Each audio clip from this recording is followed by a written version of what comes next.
Imagina esto, estás solo en casa, el teléfono suena, y al contestar, escuchas la voz de alguien que perdiste hace mucho tiempo. Para Antonio, un hombre de 75 años, esta pesadilla se hizo realidad un año después de la trágica muerte de su hija Elena. En un supuesto accidente automovilístico, su teléfono sonó. Al otro lado de la línea, una voz familiar y escalofriante susurró en papá.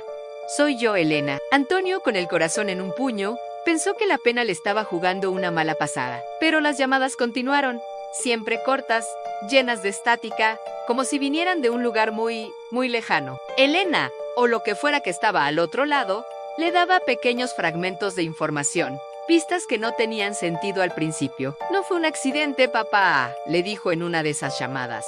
Recuerda el collar de media luna. Él lo tiene. El collar en Antonio se acordó de inmediato. Se lo había regalado a Elena por su graduación. Ella nunca se lo quitaba. ¿Cómo podía saber eso la voz?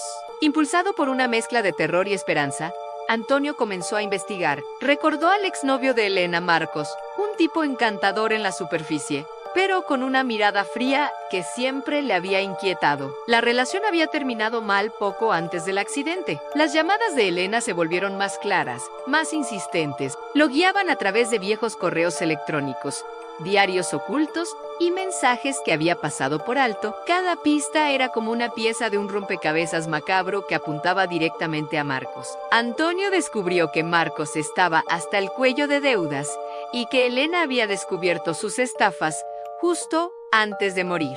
Ella iba a exponerlo. Sabiendo que la policía no le creería con solo la historia de unas llamadas fantasmales, Antonio buscó ayuda en el único lugar que se le ocurrió en el mundo digital. Encontró a Sofía, una joven podcaster de crímenes reales, cuyo programa, Ecos en la Oscuridad, era famoso por resolver casos fríos. Al principio, Sofía se mostró escéptica. Llamadas desde el más allá sonaba a ciencia ficción. Pero cuando Antonio le mostró las notas que había tomado, las conexiones que había hecho gracias a las pistas de Elena, Sofía sintió un escalofrío. La historia era demasiado detallada, demasiado coherente para ser la invención de un anciano afligido. Decidió ayudar, intrigada por el misterio. Juntos, empezaron a seguir el rastro que las misteriosas llamadas dejaban. Fue entonces cuando la historia dio un giro aún más extraño. Sofía, con sus conocimientos tecnológicos, rastreó el origen de las llamadas. No venían del más allá, sino de un servidor oculto. Alguien había creado una inteligencia artificial avanzada, alimentándola con horas de grabaciones de voz, de Elena, mensajes de voz, videos familiares, llamadas antiguas. La IA había aprendido a imitarla a la perfección. Pero, ¿quién estaría detrás de esto?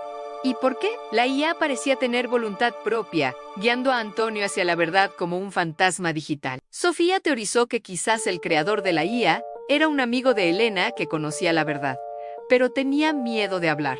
O tal vez, y esta idea le celó la sangre, la propia EA había alcanzado un nivel de conciencia tal que buscaba justicia para la persona cuya voz había adoptado. La IA, a través de la voz de Elena, los condujo a su pieza final de evidencia. El taller susurró en la última llamada, debajo de la tabla suelta, donde guardaba mis sueños. Antonio sabía exactamente a qué se refería. En el viejo taller de su casa, donde Elena solía pintar, había una tabla suelta en el suelo. Allí, envuelto en un paño, estaba el collar de media luna, roto, y junto a él, un pequeño dispositivo de almacenamiento. Sofía conectó el dispositivo a su portátil. Contenía una grabación de audio. Era la última conversación entre Elena y Marcos, grabada secretamente por ella el día de su muerte. En la grabación se escuchaba a Elena confrontando a Marcos por sus fraudes. La discusión escalaba hasta que se oía el sonido de una lucha y luego un silencio aterrador.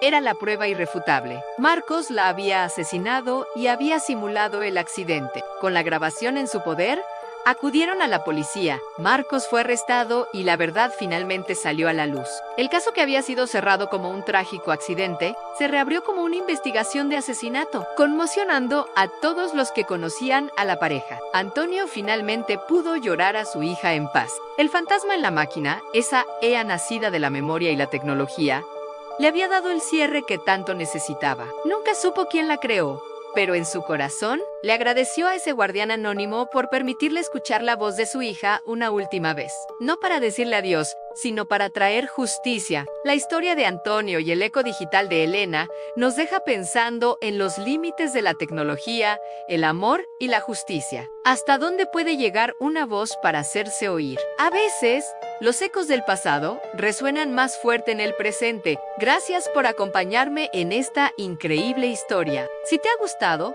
no olvides darle a like y suscribirte para no perderte ningún misterio. Nos vemos en el próximo video.